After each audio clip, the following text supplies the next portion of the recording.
তো এর আগের ভিডিওতে আমি আপনাদের দেখিয়েছিলাম যে এই পাম গাছের ডালগুলো কাটার পর আমাদের 1 রিঙ্গিত দেয়, মালয়েশিয়ান টাকা 1 রিঙ্গিত। তো ইন্ডিয়ান টাকা কত, 17 টাকা, আর বাংলাদেশি টাকা 23 টাকা। তো 23 টাকার কাজ আমরা করলাম 1 রিঙ্গিত। তো আমাদের কিন্তু প্রচুর পরিশ্রম হয়ে যায়। এইবার 1 রিঙ্গিত কাজ শুধু ডালগুলো কেটে দিলেই হয়ে যাবে না, যে ডালগুলো কেটে দিলাম কাজ ছুটি, তেমন নেই। এই ডালগুলো কাটলাম, কাটার পর দেখতেই পাচ্ছ এক জায়গায় খুব সুন্দর করে সাইড করলাম, সাইড করে রাখতে হবে, তারপরেই কিন্তু 1 রিঙ্গিত কাজ করা যাবে। এখানে দেখতেই পাচ্ছ এখানেও প্রচুর ডাল আছে, প্রচুর ডাল। দেখুন এই ডালগুলো আমায় পরিষ্কার করে রাখতে হবে এক জায়গায়, এইভাবে পরিষ্কার করে রাখতে হবে এইভাবে।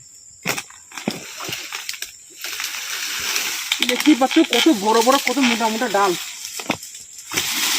আর এই ডালগুলোতে প্রচুর কাঁটা, প্রচুর কাঁটা। দেখুন কাঁটা দেখুন কেমন, কাঁটাগুলো দেখুন, কাঁটাগুলো মানে হাতে যদি গিঁতে যায় ভাই, রক্তর শেষ নেই। ঠিক আছে, আশা করি বুঝতে পেরেছেন। ভিডিও যদি ভালো লাগে অবশ্যই লাইক দিয়ে যাবেন। আর